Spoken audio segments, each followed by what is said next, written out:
Hello, everyone, and welcome back to the Rundown, where we talk about 2A news and conservative views. I will be your host today, Craig DeLuz, coming at you from the West Coast, the left coast, behind the Iron Curtain, otherwise known as the Sierras. But as we all know, I do not do this program by myself. Hey, welcome back. Sorry about that, Craig. You said live. Here we go, and I realized I looked up and I was like, oh, the monitor's not on. I should probably turn that on. Hey, everybody. My name is Mike Piwowarski, coming to you live from the East Coast. That's the coast with the most, from the co-host with the most here on the Rundown. 2A Views, conservative news, and Craig, guess what day it is? Mike. What day is it, Mike? It's hump day. Hump day. It's hump day. Hump day. That's right, folks. Today is right. Hump Day. This is the day in which we attempt to begin the weekend, sometimes with success, sometimes not, but the fun is all in the trying. Yeah, so folks, but how we make the donuts, right? I got my computer monitors, regular computer sits right here, regular this level, right? So I'm looking down and Craig says, and 3, 2, 1. And I look up and the monitor that's here with the camera and everything is off. And I'm like, oh crap. And I know I've got the 10 seconds of the intro music to get it fixed. And I'm like,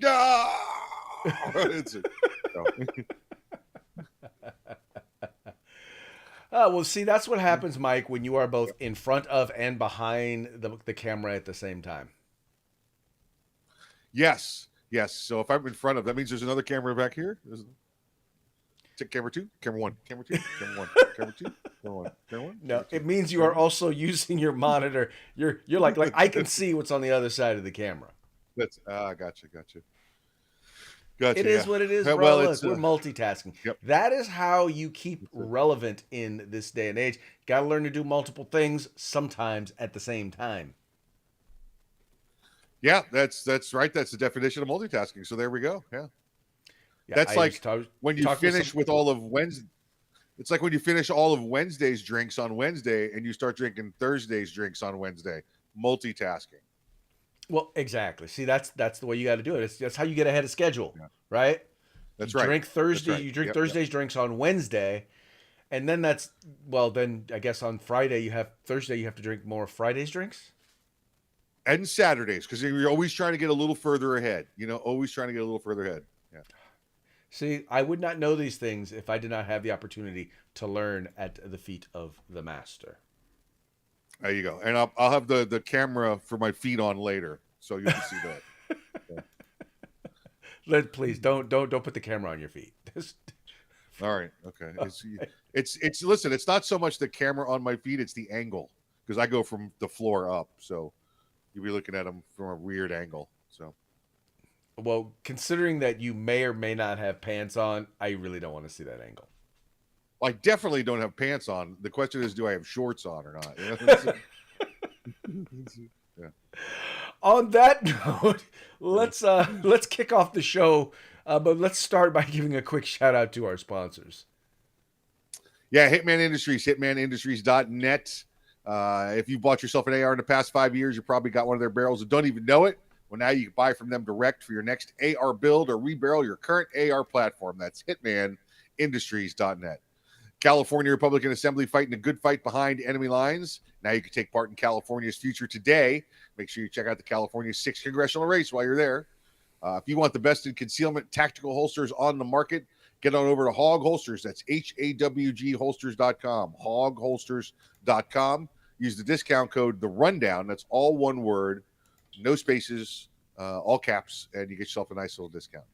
If you're going outdoors, you're going tactical, you're going fishing, you're going hunting, no matter what you're doing outdoors, you can get everything but the gun at uscombatgear.com. All right, folks, real quick, just want to remind you, I'm running for Congress here in the state of California. That's right, there are Republicans, not just Republicans, but conservatives who are running for office here in the state of California. In case you're wondering whether or not you can make a difference in California, consider this, that the 5 seats that Republicans won that they weren't supposed to win, that helped us to get our 5-seat majority in Congress, well, guess what? Those seats were in California. So help us take another one. All you got to do is go to craigdeluz.com. That's craigdeluz.com. Make a small donation. Doesn't matter the size. I'll take it. Well, actually, $3,300 per individual is the biggest contribution that you can make. But that's the only one we're worried about. What I want to do is I want to encourage you. Look, get 10 friends to do this. Go ahead and contribute and get 10 friends to do the same. Folks, if you want big money out of politics, then you got to put a few bucks into politics. In particular, in the right place. You can't lose with Deleuze. Oh, I like that. There you go. There you go. All right, folks. Well, hey, let's go ahead and get into today's news stories, and we're going to start with this interesting announcement by the Biden administration that they are actually going to be creating a cabinet level office for gun confiscation. That's right. And once again, I feel pretty good in calling it just gun confiscation. Breitbart was a little bit more politically correct in that they called it Joe Biden announcing executive level gun control office. And we all know what gun control is about. It's about taking your firearms. It says here, according to the Washington Post, the new office will report up through Stephanie Feldman, the White House staff secretary, and a longtime Biden policy aide who has worked on the firearms issue for years. Coordination in the office is expected between the White House and the Community Justice Action Fund and Everytown for Gun Safety. These are gun-grabbing organizations, folks, funded by multi-billionaires.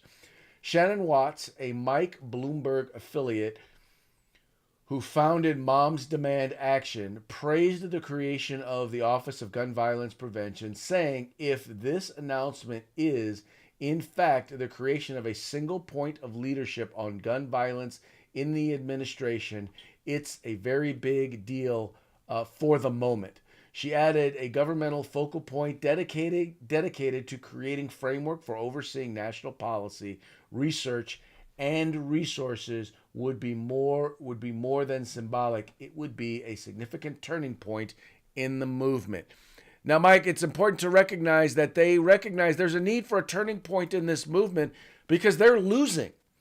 Gun grabbers are in fact losing. Poll after poll is showing that in particular, as crime is going up, as violent crime is going up, as criminals are running the streets and, let's say shooting people, they're finding that more and more people want to be able to exercise the fundamental right to self-defense. And now the president is saying, you don't get to do that. It's Craig. It's like watching a giant tabletop exercise of a battle, right? And you're looking over at one side, and the gun grabbers are going, okay. All right. We had another shooting over at so and so. Let's use that. Let's exploit that. As long as things like this keep happening, we keep feeding into it. Everything will be great. As long as nothing weird happens, we'll be fine. And then the other side of the table goes, hey, throw in 2 million immigrants and just stick them in the inner cities. Go. Okay, now crime's going rampant, and there's homelessness, and you're like, well, wait, we're trying to deal with guns. We didn't know we were going to have all these problems. So it's fun to watch as all of life's hardships and problems continue to go and roll. And now they get amplified because of the anti-gunner problem. They don't, we take rid of guns, there'll be no crime. Throw 1 million criminals at them. Well, hold on. It's just so funny to watch that everything that they say, this will work. We get rid of guns, and then nobody will be able to commit crime because they'll all be holding hands and singing Kumbaya. It's nice to watch their idiocy get spanked. So, well, it is, and it is in defiance of the fact. And the thing is, Mike, is that part of it is because they truly do want to disarm us, but the other part is because they can't admit that the reason why violence in general, crime in general, and violence and crime involving firearms is going up is because of their failed policies. Not necessarily relating to firearms, but their whole idea of we can let just anybody into the country. Now, mind you, I get it. 7 million people have come into the country illegally. And the overwhelming majority of them, other than entering our country illegally, have not committed a crime. But among 7 million people, if you have just, I don't know, 1% of them, if 1% of 7 million people are committing violent crimes in the United States, that's 70,000 violent criminals, right? And by the way, these are people who we don't know where they came. Clearly, they're at a point where they didn't come through legally, so there may be reasons why they can't get through legally, right? All I'm saying, Mike, is that knowing who's coming through your southern border, controlling who's coming into your country is, I don't know, a good thing. And they don't want to admit that. They don't want to admit the fact that they've took a bunch of criminals, people who were convicted of crimes, and they just let them out on the street and told them, go ahead, do what you were doing before, and don't worry, we won't bring you back. And that doesn't have any consequence. Yeah. And it's not just, listen, let's say 1% known criminals, right? You know, these are people that were either incarcerated overseas or in a different country, or or released, and for former criminals, convicts, right? Well, now, Craig, take 50,000 people and send them to New York City, right? And New York City says, we can handle them. And then they get there and they go, okay, we got food for 5,000 and beds for 2,000. So you got 45,000 people on the street homeless, right? And you told them you were going to provide for them, and now they don't eat. Guess what they're going to do, right? They're going to steal food, okay? They're going to rob people to get money to find a place to let their kid get some milk so he could, go to bed tonight. All right. You're forcing them into a criminal lifestyle because you've taken them and put them in a metropolitan area and said, I don't care, Craig, if you put them in Tulsa, if you put them in no shoe, Alabama, if you put them there with no resources, 5,000 of them, they're going to turn to crime because it's the only thing they have to feed their family. And by the way, that's even people who maybe didn't come from a criminal element. What about those who did? That may be the first thing that they turn to. Yeah. Yeah. Oh, well, the criminals are going to listen. That's what they do. Yeah. So right. I'm a criminal. But you could take, the guy. It could be a guy who was the police officer of the year or the humanitarian of the year. If you put him in an area with his family and say, oh, by the way, there's no resources and you're on your own.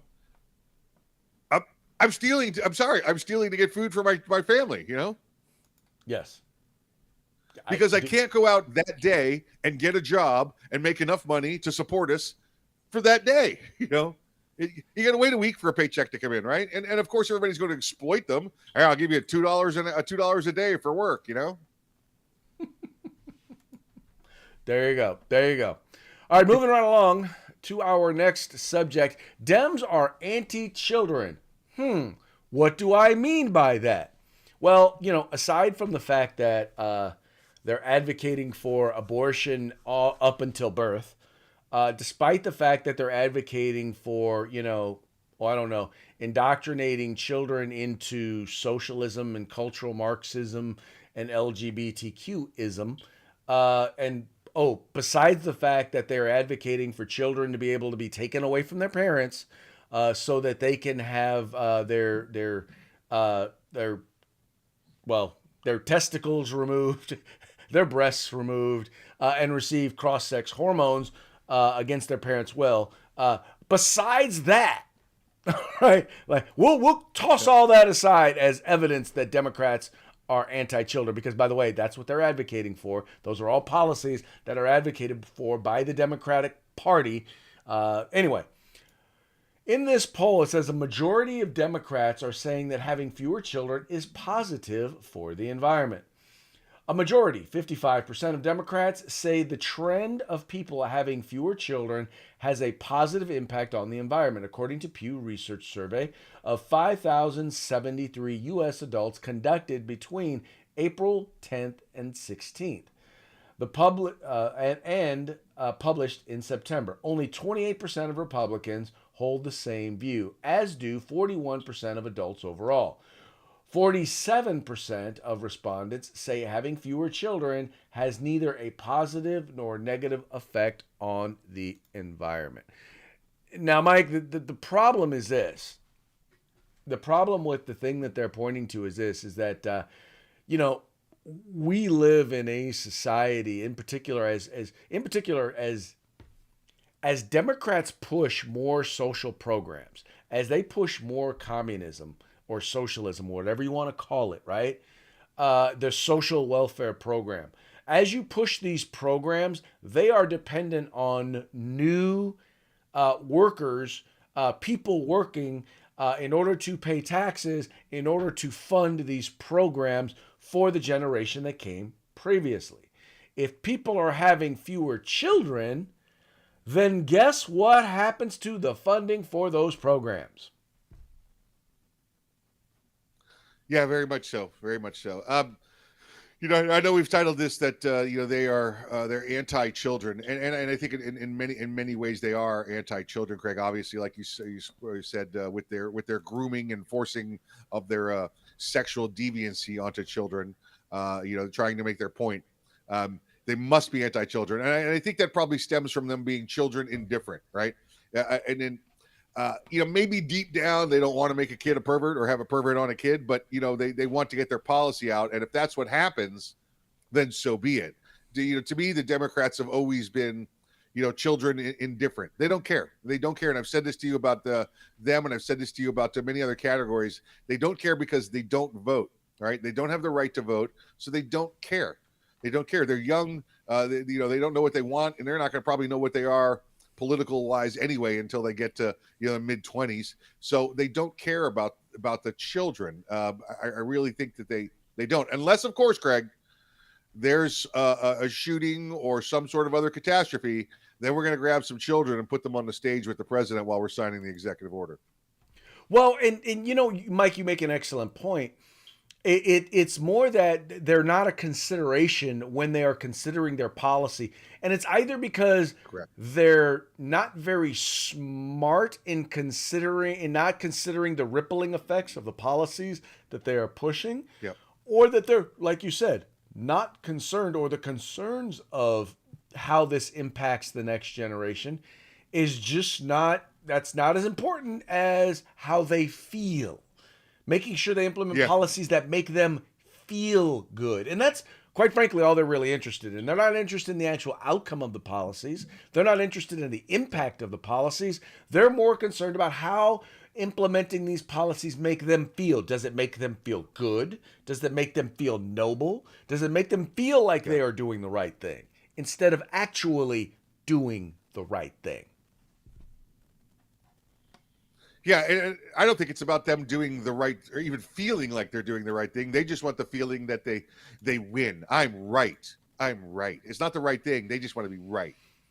Well, but that's the thing. They believe that they're right. They're doing the right thing because they're right, not because there's any evidence that what they're doing is helping or making a positive difference. All they care about is, well, I'm right, therefore it must be right. Yeah, and I think of right for them as like I win. We got the most votes. We win. It's not the right thing. It's just they want to win.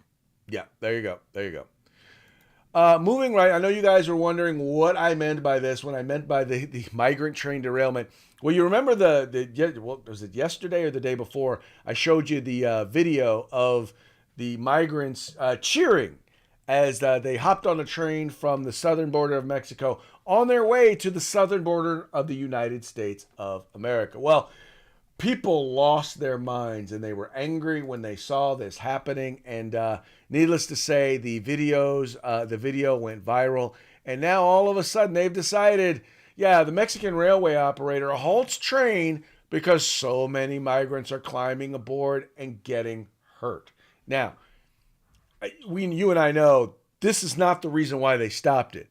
They stopped it, or at least they stopped talking about it, because they realized the Mexican government, who is supposed to be helping us with this immigration issue, has decided, maybe this is not a very good look. We're not going to get our money from the U.S. if we keep helping these folks out.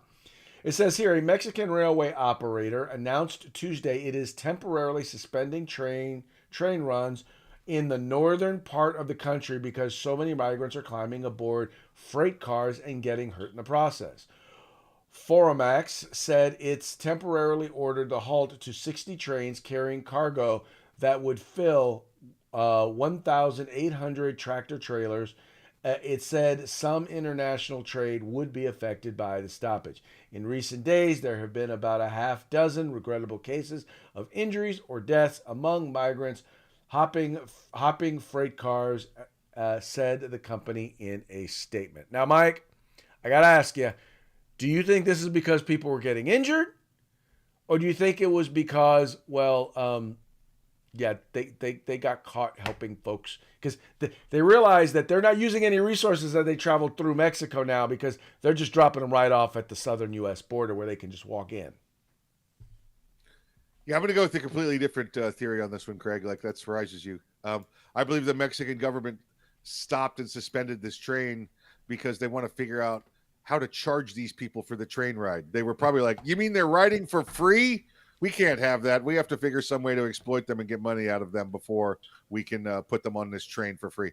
This train is probably already back up and running, Craig, because it has the cargo on it, and people are probably already jumping back on top of it.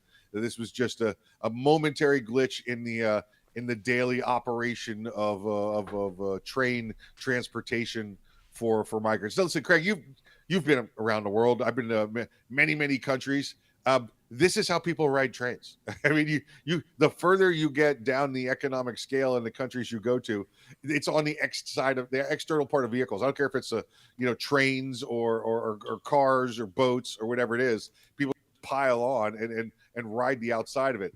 When I first saw the story here, I went and I thought maybe I missed a story from earlier today because it said migrant train derailment, and all I could think was, oh my God, like 10,000 people must be dead because anytime like you see like bus goes over a cliff in India, 700 people killed. You're like, what in the world? Because that's how many they pack in there, right? And then it falls down the cliff and kills everybody on the way. So when I saw this train thing, I'm like, man, there's got to be 10,000 dead easy. Oh. So. No, not the case, not the case. But these folks are going to have a longer walk. Well, and I agree that they're going to have a longer walk. But again, I think Mexico stopped sending this train because they want to charge these people for it. But you know what the best thing for Mexico is? Mexico is out for their own well-being, right? And the best thing for Mexico is to not have millions of people from South and Central America wandering around their country. So it's best for Mexico to put them on the damn train and send them to the border. That's how Mexico is helping themselves because they don't want this problem. If they want to go to the U.S., let's help them get there. Well, exactly. But the problem is, in this particular case, they got caught. Right. Yeah, it's going to be one of those Mexico things. You'll be like, "What'd you do to fix the train problem?" They're going to be like, "What train problem?" They're just going to shoot people with cameras. That's what they're going to do from now on. There you go. Moving on to our next story. You're going to love, folks. You are going to love this one. Everything now is violence, right? Anytime you don't get what you want, it's called violence. It's someone being violent against you. And this one is brought to us by none other than our good friend, Mr. Ibram X. Kendi, right? Actually, kind of and kind of not, because, he's, by the way, the book of, what book did he write? Oh, and the Anti-Racist or something like that. Anyway, he has an organization that's known as the Anti-Racism Center. And, let's just say that the Anti-Racism Center is laying off a third of their employees. And because they're laying off a third of their employees, a Boston University professor is slamming the school for mass layoffs. And he's calling it employment violence. All right, let me read this. A former faculty member at Boston University think tank run by anti-racism guru Ibram X. Kendi accused the university of unemployment violence after the center laid off staff members. The act of employment violence and trauma is not just about individual leaders. It's about the cultures and systems that allow it to occur. Felipe Copeland, who used to work under Kendi at his Center for Anti-Racist Research, said on Facebook this weekend, and too often rewards it. Anti-racism is not a brand exercise, PR campaign, or path to self promotion. It is a life and death matter. Kennedy Center, founded in June 2020, at the height of the racial justice movement in the wake of George Floyd's death, fired between 15 and 20 employees, Semfor reported last week. The center has employed 45 people as of August. Now, Mike, one of the reasons why, and this is also noted by our good friends over, by the way, this is a report coming to you from the Washington Free Beacon, is because basically they've produced no research. So this is supposed to be an anti-racist research center that doesn't do any research. In fact, they've done just 2 studies since 2020. Since being founded in 2020, Michael, they have actually done just 2 studies. Now, that means they fired a third of their employees, which meant that they had somewhere around 60 or 70 employees, right? Somewhere around 60. I'm not going to bother doing that. But Right. The point being, so where is the research? What I'm were y'all curious, what are they doing? researching? I'm curious, what are they researching? If they're the anti-racist research center, are they researching anti-racists or how to be anti-racists? Like, A little why bit would you about. research anti-racist? If somebody says to you, I'm anti-racist, I have no racism at all. Why would they want to research me? Why would it's an anti-research Well, see, center, you sir. have We'd to like understand find out. something. Is to We'd be like to an find out why you anti-racist don't like is not black just people. to be against racism, right? It's not just Right. it's not just to not be racist. It is you have to actively be against racism, which means you need to spout all of the BS that they spout, right? To be an anti-racist, you have to be anti-white people. To be clear. You also have to be anti-Asian when it comes to hold on, college wait. admissions. If I'm anti-racist, that means I'm anti. It means what? What? In order to So the be research anti-racist, you have to be racist. Against white people. And they're trying to and figure against out- Asians. Against white people right. and Asians when it comes to college admissions. Otherwise, Got it. you So know, in order to not be racist, I've got to be racist. well, in order to be an anti-racist, you have to be racist. Right. So in order to be an anti-racist, I can be racist. Okay. Well, this makes perfect sense now because they're all Exactly. trying to figure out what the hell their job. The reason, Craig, they only have 2 studies is because they don't know what the hell their job is. That's what the problem is. So guess what happens when you don't know what your job is, right? They kill your jobs off, right? It's a job. It's the job killers, right? So guess if you're a job killer, right, that makes you an employment murderer. All right, they're employing. I think they should call it employment murdering, Craig, rather than employment violence. Look, they killed off some jobs. They're employment murderers. So, all right, okay, I'm kind of on board now. All right. Well, Mike, it is beyond idiotic because in the end, if you listen to half the stuff they say, first of all, when they're researching stuff, 90% of the stuff that they do is not based on any research. It's if they do cite any statistics, it's usually a poll, which, by the way, is people's opinion. And even then, they don't even really use the statistical data. They don't use the actual numbers in terms of stuff. They look at the anecdotal evidence, the statements by this person or that person that support whatever it is that they're trying to espouse. So they don't use any statistical data, even in their polling. They don't use samples large enough to even be considered statistically significant. They only look for people saying things that support what they agree with when they actually do the research. Otherwise, they just make it up as they go along, which, by the way, is very consistent with exactly what Karl Marx did in any of the stuff that he considered to be quote unquote research. Yeah, you're right on track, right on the money. It's it's funny though. You said 90% of the research they do. I'm like, well, if they only did 2 studies, how do I divide that up? Is that 1 3/4 of the study? Look, let's just be clear, folks. 80% of the statistics cited on the internet are wrong 50% of the time. And 75% of the time they're lies. Yeah. Right. And you're right, Craig. Like 90% of the people know that, Right, exactly. Some of you will be like some of you will be like sitting at dinner and you will get that joke. Yeah. Yeah. All right, folks. Well, now it's time for our parting shots, brought to you by Hog Holsters. Get your Hog Holster at hogholster.com. Make sure you use the discount code The Rundown.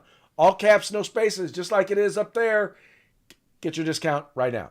Okay, this first one is a video you're gonna love. So we have all these people who are out there protesting in favor of migrants in Europe, right? They're like, let the migrants in, let the migrants in. There's only one question.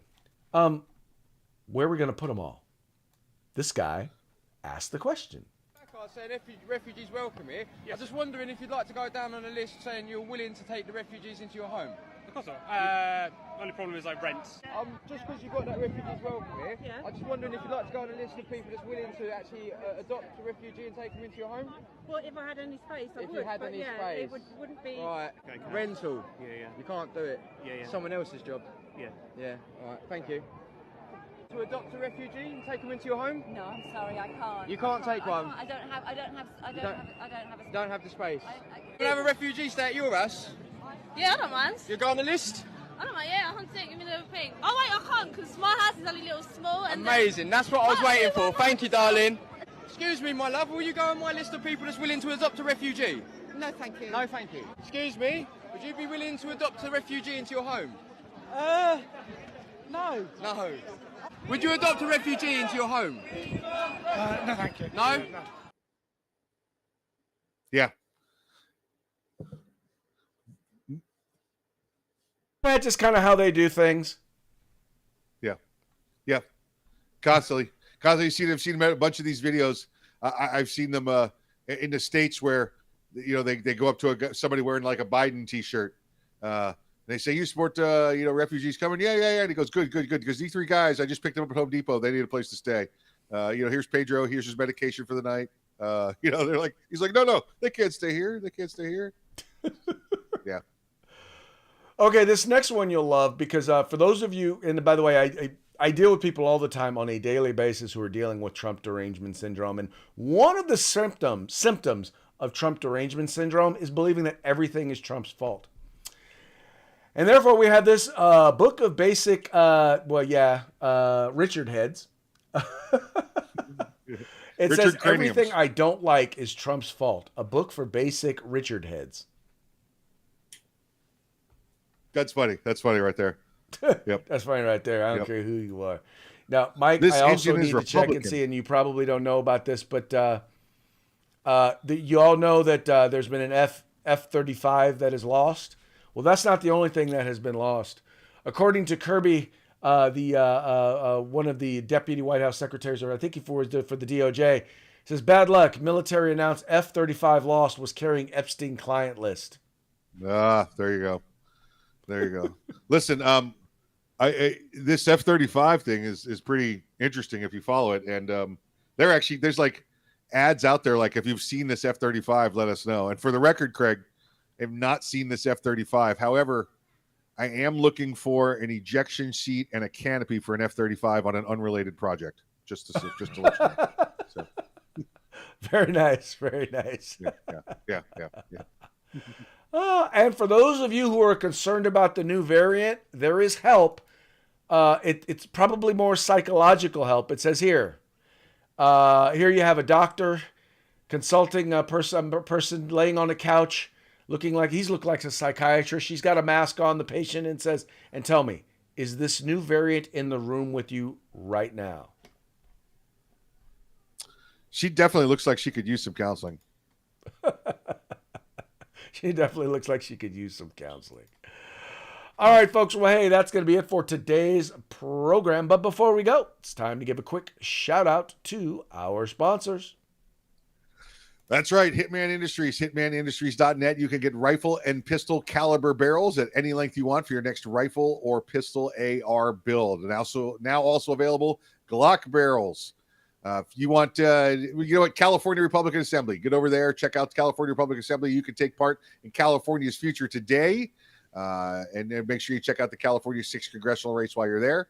And of course, if you're heading outdoors, you need some tactical gear, you need some hunting gear, fishing gear, whatever it happens to be, you get everything but the gun at uscombatgear.com.